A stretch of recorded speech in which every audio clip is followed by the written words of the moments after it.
जय हिंद साथियों, स्वागत है आपका सेल्फ स्टडी क्लासेस ऐप में और यूट्यूब चैनल में। ठीक है, अभी तक दोस्तों आपने सेल्फ स्टडी क्लासेस का कोचिंग ऐप डाउनलोड नहीं किया है तो आप जरूर डाउनलोड करें। प्ले स्टोर में जाएं, सर्च करें सेल्फ स्टडी क्लासेस और ऐप को डाउनलोड जरूर कर लें। ठीक है दोस्तों, अगर आपको हिंदी साहित्य की कोचिंग करनी है, हिंदी साहित्य को क्रमबद्ध पढ़नी है, तो सेल्फ स्टडी क्लासेस में कोर्स लॉन्च किया गया हिंदी साहित्य का, जिसमें आपको ट्रिकी तरीके से विस्तृत अध्ययन करा के, जिसमें आपको टॉपिक वाइज टेस्ट लगवा के, डाउट सॉल्यूशन करवा के, विभिन्न प्रकार की प्रक्रियाओं के माध्यम से आपको हिंदी साहित्य पढ़ाया जाता है। ठीक है, तो जिनको भी एडमिशन लेना है दोस्तों वो ले सकते हैं, है ना। और दोस्तों आज हम डाउट्स वाले कुछ क्वेश्चन लेकर के आए हैं।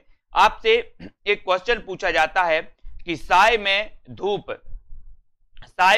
धूप ये किसकी रचना है? साय में धूप की रचनाकार कौन है या काव्य कृति के रचनाकार कौन है? तो आप नॉर्मली सा क्वेश्चन लगाते हो दोस्तों दुष्यंत कुमार, लेकिन एक डाउट यहां पर है, एक रचना और पूछी जाती है दोस्तों सीढ़ियों पर धूप में। एक रचना और पूछी जाती है, कौन सी? सीढ़ियों पर धूप में। इस प्रकार से अगर रचना आपसे पूछ ली जाए कि सीढ़ियों पर धूप में, ये रचना आपसे पूछ ली गई तो आप क्या करोगे? कंफ्यूज हो जाओगे। साय में धूप और सीढ़ियों पर धूप में, अभी धूप का चक्कर आपको कंफ्यूज कर देता है कभी कभी, तो इसको याद रख लेना। बोले हम सीढ़ियों पर धूप में खड़े हैं क्योंकि हमारी रघुवीर सहाय करते हैं, यानी कि इसके रचनाकार कौन है? रघुवीर सहाय। और साय में धूप ये दुष्यंत कुमार की रचना है, याद रख लेना। साय में धूप की रचनाकार दुष्यंत कुमार और सीढ़ियों पर धूप में रचनाकार कौन है? रघुवीर सहाय। ठीक है, डाउट्स नंबर 1 आपका क्लियर। नेक्स्ट है दोस्तों भाषा भूषण कृति के रचनाकार। कई बार ये रचना पूछी गई, भाषा भूषण कृति किसकी है? आपसे पूछा जाता है। तो यहां पर दोस्तों कई लोग कंफ्यूज होते हैं, यहां पर भूषण दिया है तो कई लोग भूषण लगाए आते हैं, लेकिन याद रख लेना कि भाषा भूषण कौन है। बोले आपके आसपास कोई जसवंत नाम का लड़का हो या जसवंत कोई आपके आसपास हो परिवार में, बोले हमारे जसवंत तो भाषा भूषण हैं। बोले भाषा भूषण जसवंत से हैं, भाषा भूषण जसवंत से हैं। ठीक है, जबकि भूषण की रचनाएं आपने पढ़ी होंगी छत्रसाल दशक, शिवराज भूषण, तो भूषण से कंफ्यूज नहीं होना। भूषण रीतिकाल के वीर रस के कवि थे दोस्तों, है ना। और इनका जो दोस्तों वास्तविक नाम था वो क्या था? घनश्याम नाम था, है ना। और इन्हें सोलंकी राजा रुद्र ने इन्हें भूषण की उपाधि दी थी, ये भी कई बार पूछा जाता है। ठीक है, तो भाषा भूषण ये कृति किसकी है? जसवंत सिंह की। ओके, डाउट्स नंबर क्लियर हो गया। आदि काल को आरंभिक काल किसने कहा? आपसे पूछा जाएगा। गणपति चंद्रगुप्त ने, मिश्र बंधु ने, हजारी प्रसाद द्विवेदी ने या फिर रामचंद्र शुक्ल ने? आदि काल को आरंभिक काल नाम किसने दिया? आपको बताना है, तो कमेंट में लिखिए। दोस्तों यहां भी कंफ्यूज होता है आरंभिक काल और प्रारंभिक काल में। ठीक है, तो यहां आपको कैसे याद रख लेना? बोले सर ये मिश्र बंधु तीन भाई थे, ये मिश्र बंधु तीन भाई थे और तीनों आरंभ से साथ में रहे। कौन? मिश्र बंधु तीन भाई थे, तीनों भाई आरंभ से साथ में रहे, इसलिए मिश्र बंधुओं ने आदिकाल को आरंभिक काल नाम दिया। यानी कि इस प्रश्न का उत्तर जो आपका होगा वो होगा मिश्र बंधु। क्या होगा? मिश्र बंधु। ठीक है, फिर दूसरा क्वेश्चन आपसे आता है कि आदिकाल को प्रारंभिक काल नाम किसने दिया? तो आपका उत्तर हो जाएगा दोस्तों गणपति चंद्रगुप्त, क्योंकि जब हम कोई भी काम प्रारंभ करते हैं तो हम क्या करते हैं? श्री गणेश करो। बोले श्री गणेश करो, यही बोलते ना, श्री गणेश। तो प्रारंभ करते हैं तो श्री गणेश बोलते हैं, तो गणेश से क्या हो जाएगा? गणपति, है ना, गणपति चंद्रगुप्त। और मिश्र बंधु आरंभ से साथ में रहे तो आरंभिक काल किसने कहा? मिश्र बंधु ने। ठीक है, क्लियर, बहुत बढ़िया। वीडियो को लाइक जरूर कर दें, अपने मित्रों तक शेयर करो। द्वैतवाद के प्रवर्तक कौन है? कई बार कंफ्यूजन वाला क्वेश्चन है दोस्तों। द्वैतवाद के प्रवर्तक कौन है? आपसे पूछा जाता है, तो यहां पर कैसे फंस जाती है? एक तो दोस्तों अद्वैतवाद, दूसरा द्वैतवाद, तीसरा द्वैताद्वैतवाद। अब बोले सर ये द्वैताया हम कैसे याद करेंगे? तो यहां पर याद रखो, द्वैतवाद को याद मत रखो, सबसे पहले याद रखो अद्वैतवाद को। अद्वैतवाद दोस्तों, अद्वैतवाद के प्रवर्तक कौन है? बोले अद्वितीय है। कौन? शंकर। शंकर अद्वितीय है, तो अद्वितीय से क्या बनेगा? अद्वैत। और अद्वैतवाद के प्रवर्तक कौन होंगे? बोले शंकर अद्वितीय है, इसलिए शंकराचार्य। फिर आपसे पूछा जाएगा द्वैताद्वैत। द्वैत, ठीक है। तो द्वैताद्वैतवाद के कौन है आपसे पूछा जाएगा, तो कौन है, निम्बार्काचार्य। निम्बार्क से क्या बनेगा, नींबू, नींबू। बोले सर हम नींबू देत देत थक गए, पड़ोसी को नींबू देत देत थक गए, देत देत से क्या बनेगा, द्वैताद्वैत, और देत देत क्या थक गए, नींबू। तो द्वैताद्वैतवाद के प्रवर्तक कौन होंगे, निम्बार्काचार्य, है ना। द्वैताद्वैत के निम्बार्काचार्य, अद्वैतवाद के शंकराचार्य। तो आपसे द्वैतवाद पूछा जाएगा तो आप सीधा याद बता देना मध्वाचार्य। बोले सर द्वैताद्वैत याद हो गया, अद्वैत हो गया, तो द्वैतवाद के मध्वाचार्य, है ना। और माधव बोले हमें देत हैं, माधव देत हैं, देत है माधव की नहीं, तो याद रख लेना द्वैतवाद के मध्वाचार्य, द्वैताद्वैतवाद के निम्बार्काचार्य, अद्वैतवाद के शंकराचार्य, है ना। और दोस्तों पुष्टि मार्ग का प्रवर्तन या शुद्धाद्वैतवाद का प्रवर्तन किया था किसने, वल्लभाचार्य ने, है ना। सूरदास के गुरु का नाम क्या था, वल्लभाचार्य, ठीक है। इनको याद रखेंगे। बात करेंगे दोस्तों अगले क्वेश्चन की, हिंदी का जातीय कवि किसे कहा जाता है। एक क्वेश्चन आपसे पूछा जाता है तो आप यहां से किस में उत्तर लगाओगे, कमेंट में आप बता दीजिए। हिंदी का जातीय कवि किसे कहा जाता है, अगर आपसे पूछा जाए तो आपको उत्तर लगाना है दोस्तों तुलसीदास, है ना।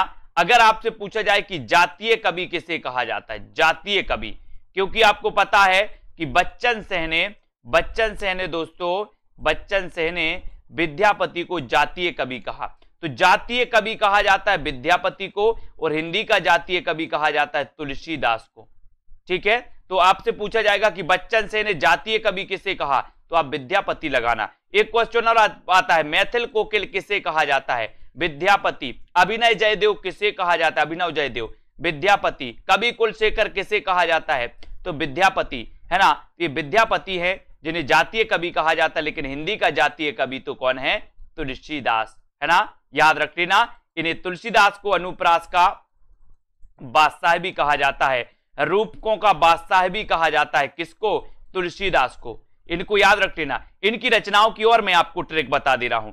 इनकी रचनाओं में दोस्तों इनकी 12 प्रमाणिक रचनाएं हैं, किसकी, तुलसीदास की। अब 12 प्रमाणिक रचनाओं में जिन रचनाओं में राम और मंगल लिखा मिल जाए आपको, इन 12 प्रमाणिक रचनाओं में से राम और मंगल लिखा मिल जाए, मतलब समझ लेना कि वो अवधी भाषा की हैं। राम और मंगल लिखे मिल जाए, जैसे दोस्तों जानकी मंगल, पार्वती मंगल, ऐसे राम, है ना, रामज्ञा प्रश्न। तो राम और मंगल लिखा मिले तो अवधी, और राम और मंगल लिखे ना मिले मतलब उसकी भाषा ब्रज होगी। कौन सा मनोविश्लेषणवादी लेखक नहीं है, तो ये 4 विकल्प हैं। अगर आपसे बनता है नहीं है, आपसे पूछा गया तो चयन करिए। आपको कमेंट में उत्तर जरूर बताना है इसका। मनोविश्लेषणवादी जो लेखक माने जाते हैं, कवि माने जाते हैं, वो कौन नहीं है। तो दोस्तों आपको पता है मनोविश्लेषणवादियों में जैनेन्द्र कुमार का नाम आता है, ईलाचंद्र जोशी का नाम आता है, अज्ञेय का नाम आता है, और डॉक्टर देवराज का नाम भी आता है। यहां कंफ्यूजन क्या बनता है, नंद दुलारे वाजपेयी और ईलाचंद्र जोशी में। कभी कभी लोग ईलाचंद जोशी लगाते हैं, कभी कभी लोग नंद दुलारे वाजपेयी लगाते हैं। याद रख लेना दोस्तों, है ना। क्या याद रखोगे, बोले सर मनोविश्लेषणवादी लेखक नहीं है, पूछा गया था, तब आपका उत्तर नंद दुलारे वाजपेयी। ये मनोविश्लेषणवादी नहीं है, ये तो स्वस्थवादी हैं, ये तो स्वच्छंदतावादी हैं। कौन, नंद दुलारे वाजपेयी, है ना। इनको आपको याद रख लेना। बोले नंद तो स्वच्छंद रहना चाहती है, स्वतंत्र रहना चाहती है, स्वच्छंद रहना चाहिए, इस प्रकार से। तो नंद दुलारे वाजपेयी स्वस्थवादी, स्वच्छंदतावादी हैं, है ना। बाकी ईलाचंद जोशी, जैनेन्द्र कुमार, अज्ञेय और डॉक्टर देवराज ये मनोविश्लेषणवादी होते हैं, ठीक है। तो यहाँ पे कंफ्यूज नहीं होना। एक क्वेश्चन दोस्तों आता है और गलत भी हो जाता है। अब एक क्वेश्चन आया था दोस्तों, हिंदी के प्रथम आत्मकथाकार कौन है। अभी पंजाब मास्टर कैडर में ये प्रश्न आया था कि हिंदी के प्रथम आत्मकथाकार कौन है। अब ऐसे 4 विकल्प दिए थे। तो दोस्तों पहला कंफ्यूजन तो यही है कि यहाँ पर बनारसीदास चतुर्वेदी दिया है, तो कई लोग तो आंखें बंद करके बनारसीदास चतुर्वेदी में टिक कर देंगे, बोले यही है। लेकिन आपको वास्तविकता पता है ना। यहां पर इस प्रकार के अगर विकल्प दिए हैं और इस प्रकार का क्वेश्चन पूछा गया है कि हिंदी के प्रथम आत्मकथाकार कौन है, तब यहां पर आपका उत्तर हो जाएगा बाबू श्याम सुंदर दास। इनको आपको लिखना है दोस्तों, इनको आपको याद करना है। ये डाउट्स नंबर अपना 2 है, क्योंकि आपको पता है कि जो अर्ध कथानक है ये 1641 की मानी जाती है दोस्तों, है ना। और इससे हिंदी की प्रथम प्राचीनतम आत्मकथा माना जाता है। किसको, अर्ध कथानक को। ऐसे आपको याद रख लेना, अगर आपसे पूछा जाए कि हिंदी की प्रथम आत्मकथा कौन सी है, ऑप्शन में अर्ध कथानक है तो आपको अर्ध कथानक लगा देना है, ठीक है। और ऑप्शन में अर्ध कथानक नहीं है, मेरी आत्म कहानी है बाबू श्याम सुंदर दास की, तो आपको मेरी आत्म कहानी बाबू श्याम सुंदर दास की लगानी है, क्योंकि दोस्तों ये हिंदी की प्रथम प्रसिद्ध आत्मकथा मानी जाती है बाबू श्याम सुंदर दास की। कौन सी? मेरी आत्म कहानी। पंजाब मास्टर कैडर में ये क्वेश्चन आया था और यहां पर जो उत्तर माना गया था वो बाबू श्याम सुंदर दास हिंदी के प्रथम आत्मकथाकार हैं, यानी कि बी नंबर आपका यहां पर ये उत्तर सही माना गया था, ठीक है। तो आपको याद रख लेना कि बाबू श्याम सुंदर दास ने 1941 में मेरी आत्म कहानी लिखी थी, जबकि 1641 में लिखी थी किसने? बनारसी दास जैन ने अर्ध कथानक, है ना। इनको अपन को याद रख लेना दोस्तों। अब देखते हैं डाउट्स नंबर 3। एक क्वेश्चन और आता है, बीभत्स रस का स्थायी भाव क्या है? आप यहां कंफ्यूज होते हो। एक तो आप दोस्तों भयानक रस में कंफ्यूज होते हो, ठीक है, और एक दोस्तों अद्भुत रस में आप कंफ्यूज होते हो, है ना।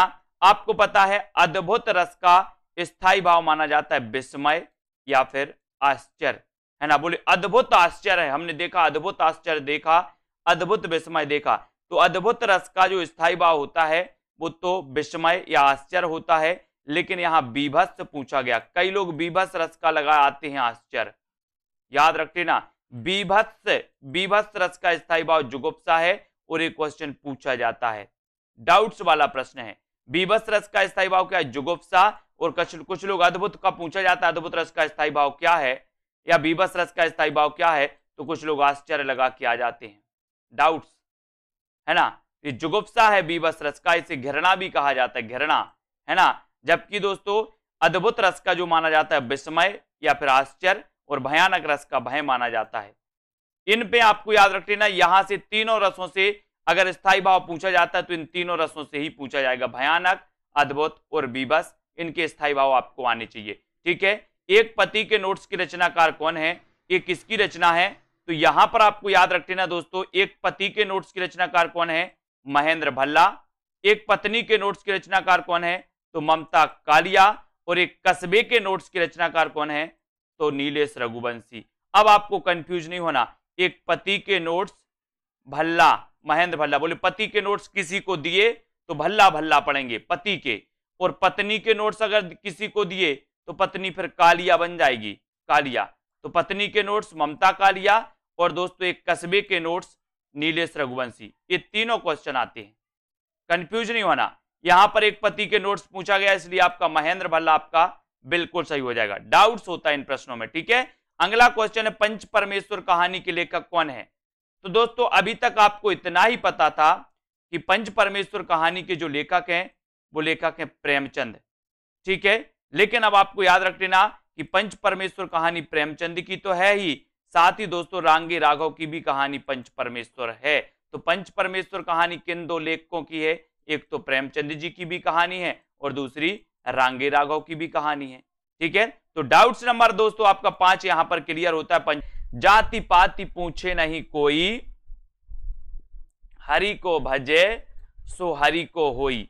ये पंक्ति दोस्तों कई बार पूछी जाती है ना। एक पंक्ति होती कि जाति ना पूछो साधु की, जाति ना पूछो साधु की, चाहे पूछ लीजिए ज्ञान, है ना। तो ये जाति ना पूछो साधु की और जाति पाति पूछे नहीं कोई, इसमें बहुत डाउट्स आता है आप लोगों को, है ना।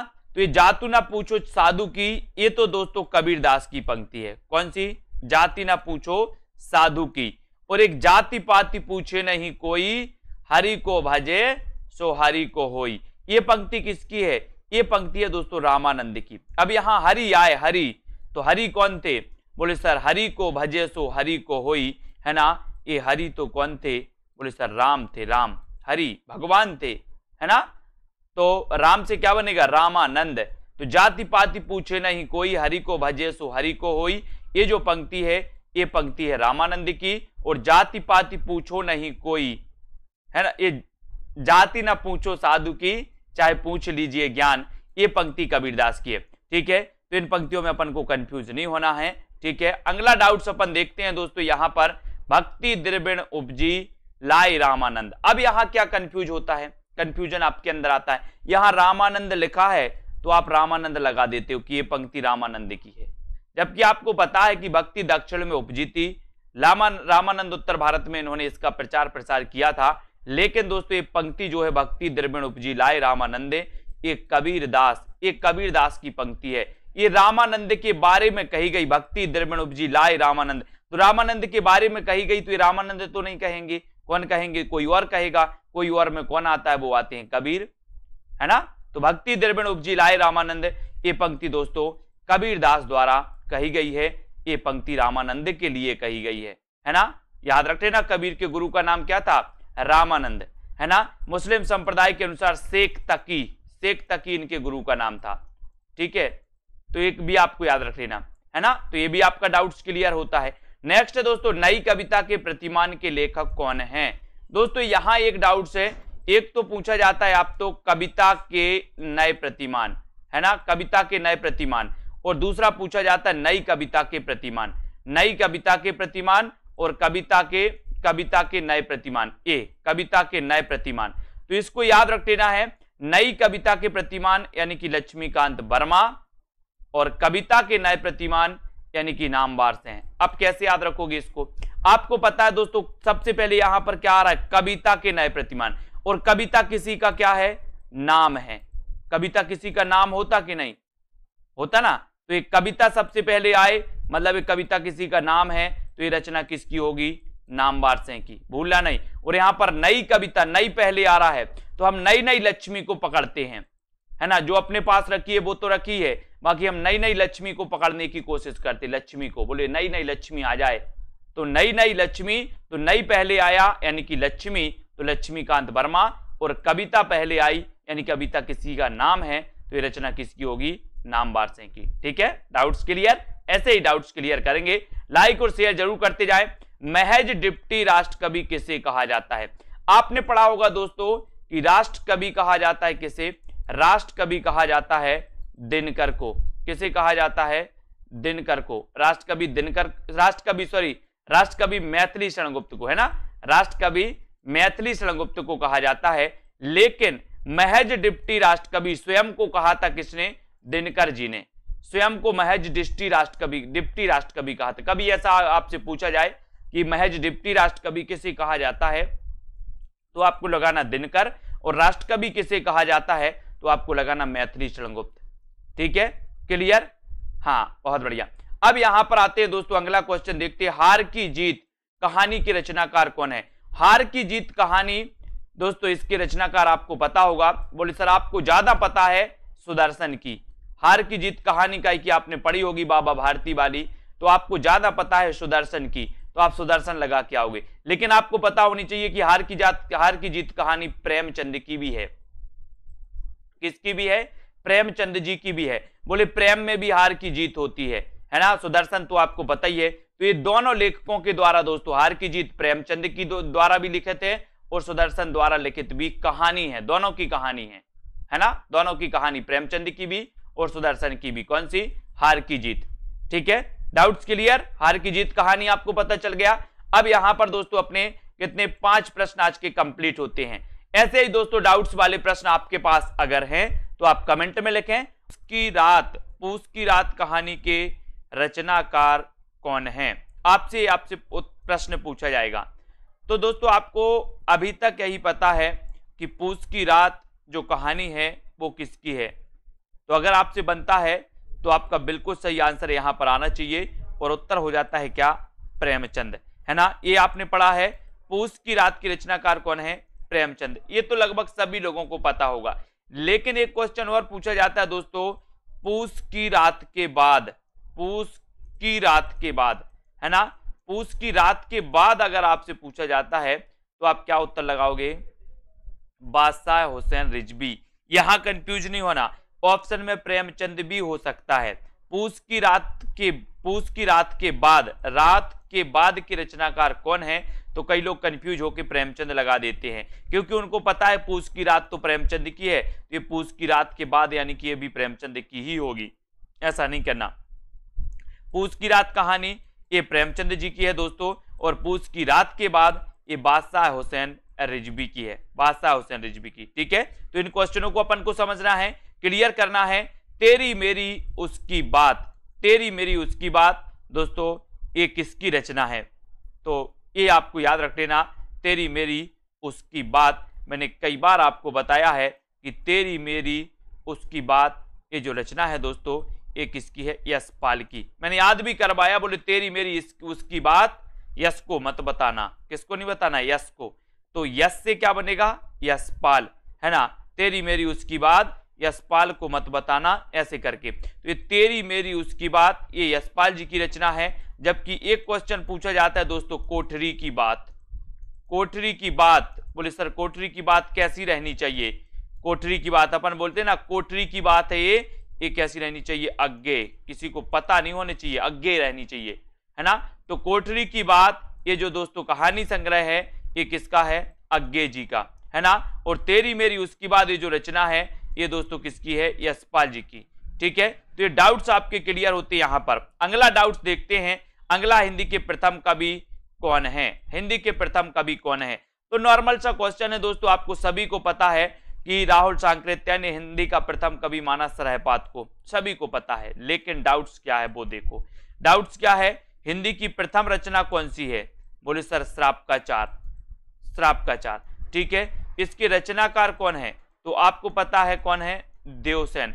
इसके रचनाकार कौन है? देवसेन। और हिंदी के प्रथम कवि कौन है? सरहपाद। जब आपसे पूछा जाता है हिंदी की प्रथम रचना कौन सी है तो आता है उत्तर श्राप का चार। इसके रचनाकार कौन है? देवसेन। और जबकि हिंदी के प्रथम कवि कौन है? सरहपाद। बोले सर ये हिंदी के प्रथम कवि हैं और ये हिंदी की प्रथम रचना है ना, ऐसा कैसे हो सकता है? तो आपको याद रख लेना कि सरहपाद ने हिंदी का सर्वप्रथम प्रयोग किया था, ना कि कोई रचना लिखी थी, इसलिए इन्हें हिंदी का प्रथम कवि कहा गया।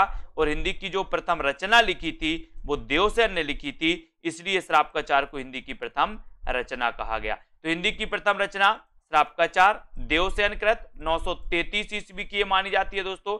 ये भी कई बार पूछा गया है ना। इसमें जैन धर्म से संबंधित श्रावक धर्म का इसमें दोस्तों चित्रण किया गया है। और इस सरहपाद ये हिंदी के प्रथम कवि हैं, जिन्हें कि राहुल सांकृत्य ने हिंदी का प्रथम कवि और अधिकांश विद्वानों ने माना। जबकि दोस्तों हिंदी का प्रथम कवि स्वयंभू को रामकुमार वर्मा ने माना। स्वयंभू को रामकुमार वर्मा ने हिंदी का प्रथम कवि माना था, है ना। जबकि स्वयंभू आपको पता है कि इनकी एक रचना है पयोमचर्यु। पयोमचर्यु ये राम काव्य पर आधारित महाकाव्य माना जाता है, पयोमचर्यु, है ना। और ये दोस्तों स्वयंभू अपभ्रंश के प्रथम महाकवि हैं, जबकि रामकुमार वर्मा ने स्वयंभू को हिंदी का प्रथम कवि माना, है ना। बात करें चंद्रबरदाई की तो ये चंद्रबरदाई हिंदी के प्रथम महाकवि माने जाते हैं। चंद्रबरदाई, इनका ग्रंथ कौन सा है? तो पृथ्वीराज रासो, पृथ्वीराज रासो माना जाता है। ठीक है, तो इन चीजों को अपन को याद रख लेना। इस दोस्तों त्रिलोचन का वास्तविक नाम क्या है? त्रिलोचन का वास्तविक नाम आपसे पूछा जाता, डाउट्स यहां होता है। एक तो क्वेश्चन आपसे पूछा जाता है दोस्तों कि नागार्जुन का वास्तविक नाम क्या है। एक क्वेश्चन आता है नागार्जुन का वास्तविक नाम क्या है, जबकि नागार्जुन को आपका पता है दोस्तों कि नागार्जुन का जो है क्या वास्तविक नाम था इनका? नागार्जुन का जो वास्तविक नाम था वो था वैद्यनाथ। जबकि त्रिलोचन का वास्तविक नाम क्या था? वासुदेव। क्या नाम था इनका? वासुदेव। किसका? त्रिलोचन का। त्रिलोचन का वास्तविक नाम था वासुदेव और नागार्जुन का वास्तविक नाम था वैद्यनाथ।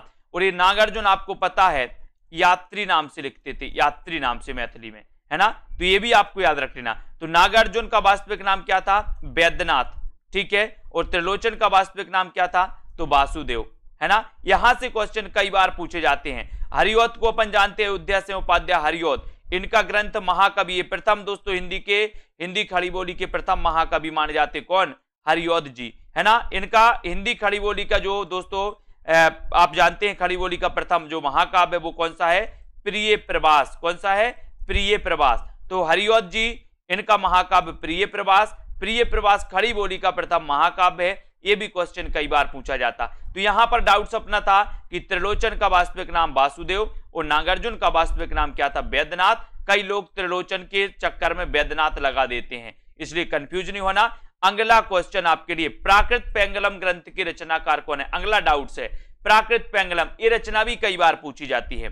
तो यहां पर दोस्तों दो चीजें आती हैं, दो में डाउट्स होता है, एक तो लक्ष्मीधर में और एक बंसीधर में। बंसीधर, लक्ष्मीधर। तो यहां आपको डाउट्स याद रख लेना है। प्राकृत पेंगलम, प्राकृत पेंगलम ये जो ग्रंथ है ये लक्ष्मीधर का है। किसका है? लक्ष्मीधर का। जबकि बंशीधर ने प्राकृत पेंगलम की क्या लिखी थी? टीका लिखी थी। आपसे पूछा जाए प्राकृत पेंगलम की टीका के रचनाकार कौन है, तो उत्तर हो जाएगा बंशीधर। ठीक है, अपूर्ण कुछ रचनाएं पूछी जाती है, आपसे पूछा जाता है कि प्रेमचंद जी का अपूर्ण उपन्यास कौन सा है, निम्न में से बताइए। ठीक है, तो आज आपसे पूछा गया कि प्रेमचंद जी का अपूर्ण उपन्यास कौन सा है। 4 विकल्प हैं, मंगलसूत्र, गोदान, कर्मभूमि, सेवा सदन। इनमें से आपको बताना है दोस्तों, आपने पूरे के पूरे उपन्यास पढ़े हैं इनके। गोदान इनका उपन्यास है, ग्रामीण जीवन का इसे महाकाव्य कहा जाता है, यथार्थवादी उपन्यास है। कर्मभूमि इनका उपन्यास है, सेवा सदन और मंगलसूत्र भी है। तो इसमें से एक पूछा जाता है कि इनका अपूर्ण या अधूरा उपन्यास कौन सा है, तब आपका यहां पर बिल्कुल सही उत्तर हो जाता है दोस्तों कि इनका जो मंगलसूत्र उपन्यास है ये अधूरा या अपूर्ण उपन्यास माना जाता है। ठीक है, तो आपका उत्तर कहां चला जाएगा? ए नंबर, मंगलसूत्र इनका अपूर्ण उपन्यास है। अगला क्वेश्चन है दोस्तों, जयशंकर प्रसाद का अपूर्ण उपन्यास कौन सा है? तो दोस्तों आपको पता होगा कि जयशंकर प्रसाद ने 3 उपन्यास लिखे। कितने उपन्यास लिखे? 3। 3 में सबसे प्रथम इनका जो उपन्यास था वो था कौन सा? कंकाल। ये पूछा जाता है कि जयशंकर प्रसाद का प्रथम उपन्यास कौन सा था, तो कंकाल। एक पूछा जाता है निम्न में से बताइए कौन सा जयशंकर प्रसाद का उपन्यास नहीं है, तो आपको पता होनी चाहिए कि इनने 3 उपन्यास ही लिखे, है ना। अब 3 में दोस्तों इनका इरावती, कंकाल और तितली, ये तीनों उपन्यास इनकी माने जाते हैं। जबकि अपूर्ण आपसे पूछा गया कि अपूर्ण उपन्यास कौन सा है, तो आपका बिल्कुल सही आंसर है इरावती। और इरावती दोस्तों ऐतिहासिक उपन्यास माना जाता है, ऐतिहासिक उपन्यास, और ये कैसा है? अपूर्ण उपन्यास है। तो ये नंबर आपका बिल्कुल सही हो जाएगा। ठीक है, अगला क्वेश्चन देखो, भूतनाथ किसका अपूर्ण उपन्यास है? देवकीनंदन खत्री, दुर्गा प्रसाद खत्री, गोपाल राम गहमरी, या फिर इनमें से कोई नहीं। भूतनाथ किसका अपूर्ण उपन्यास है, बताइए। ये कई बार पूछा गया दोस्तों, भूतनाथ किसका अपूर्ण उपन्यास है, तो इसका सही उत्तर है देवकीनंदन खत्री। देवकीनंदन खत्री का दोस्तों अपूर्ण उपन्यास माना जाता है कौन सा? भूतनाथ। और इसको पूर्ण किया था इनके पुत्र दुर्गा प्रसाद खत्री ने। दुर्गा प्रसाद खत्री ने इसको क्या किया था? पूर्ण किया था। और ये देवकीनंदन खत्री का ये अपूर्ण था। ठीक है, तो पूर्ण की बात आए तो आपको दुर्गा प्रसाद खत्री लगाना है ना। अगले क्वेश्चन की ओर बात करते हैं, निराला के अपूर्ण उपन्यास कौन से हैं दोस्तों? निराला जी के उपन्यास काले कारनामे, चमेली, इंदुलेखा इनके उपन्यास माने जाते हैं। लेकिन निराला जी के बारे में आपको पता होनी चाहिए कि छायावाद के आधार स्तंभ है दोस्तों, है ना। और इन्होंने प्रथम छंदमुक्त रचना जूही की कली इन्होंने लिखी थी, आपको पता होगा। अब निराला के अपूर्ण उपन्यास कौन से आपसे पूछा जाता है, तो काले कारनामे इनका अपूर्ण उपन्यास है, चमेली इनका अपूर्ण उपन्यास है, और इंदुलेखा भी इनका अपूर्ण उपन्यास है। तो काले कारनामे, चमेली और इंदुलेखा ये तीनों आपके सही हैं, है ना। यानी कि आपका डी नंबर बिल्कुल सही है। ये तीनों ही उपन्यास काले कारनामे, चमेली और इंदुलेखा निराला जी के अपूर्ण उपन्यास माने जाते हैं, है ना। अच्छे से देख लेना, काले कारनामे, चमेली और इंदुलेखा। ठीक है, अगला क्वेश्चन देखते हैं दोस्तों। अगला है कंसबद्ध किसकी अपूर्ण रचना है? कंसबद्ध ये 4 में से आपको बताना है, और अपूर्ण रचनाओं के बारे में भी आपको पता होनी चाहिए। और आपका बिल्कुल सही आंसर चला जाता है राधा कृष्ण दास, है ना। कंसबद्ध के रचनाकार कौन है? राधा कृष्ण दास। और राधा कृष्ण दास की कैसी रचना मानी जाती है दोस्तों? अपूर्ण रचना मानी जाती है। ठीक है, तो आज के इस वीडियो में दोस्तों कुछ हमने अपूर्ण रचनाओं के बारे में बात की, और ये अपूर्ण रचनाएं एग्जामों में हमेशा पूछी जाती हैं। आपको क्या करना है, इसी प्रकार से चैनल को सब्सक्राइब करना है, बने रहना है। डाउट्स वाली क्लास भी आपको देखना है, डाउट्स वाली क्लास भी होती है दोस्तों, है ना, जिनमें डाउट्स वाले प्रश्न आते हैं। और ये अपूर्ण रचनाओं के संबंध में एक वीडियो आप तक प्रेषित किया, और भी वीडियो आएंगे जो अपूर्ण रचनाओं से संबंधित होंगे। ठीक है, आपको करना क्या है, वीडियो को लाइक कर देना है, चैनल को सब्सक्राइब करके बेल आइकन को दबाना है, और दोस्तों अपने मित्रों तक इस वीडियो को शेयर करना है। और अभी तक आप self study classes coaching app से नहीं जुड़े हैं, तो ये कोचिंग ऐप आप डाउनलोड कर लें, और दोस्तों अपनी तैयारी को स्टार्ट कर दें। ठीक है, तो आज के इस वीडियो के लिए बस इतना ही। जय हिंद। दोस्तों बहुत सारे स्टूडेंट को ऐप डाउनलोड नहीं करते बन रहा है, या फिर कर भी लिया है तो कोर्स भी नहीं देख पा रहे हैं। तो मैं आज उनको बता दूं कि ये जो सेल्फ स्टडी क्लासेस इस प्रकार से जब आप प्ले स्टोर से करते हैं, तो ये आपका वेल जो है आइकन उसमें लगा हुआ है ना। तो इस प्रकार से सेल्फ स्टडी क्लासेस आपको सर्च करना है, और ऐसे आइकन में आपको ऐप मिलने वाला है। ठीक है, तो दोस्तों हम देखें कि प्ले स्टोर में आपको इस प्रकार से दिखेगा, ये सेल्फ स्टडी क्लासेस, ठीक है। ये प्ले स्टोर में आपको सेल्फ स्टडी क्लासेस का ऐप दिखने वाला है, ठीक है। ये इमेज उसमें डली है, ये आइकन, ये लोगो उसमें डला है, ठीक है। अब दोस्तों इसको इंस्टॉल करना है, यहां से आप इंस्टॉल करेंगे, ठीक है। अब इंस्टॉल करेंगे तो वहां पर आपको नंबर मांगेगा, जीमेल नंबर मांगेगा, तो आपको ओटीपी आएगा, तो आप रजिस्टर करके आगे बढ़ेंगे।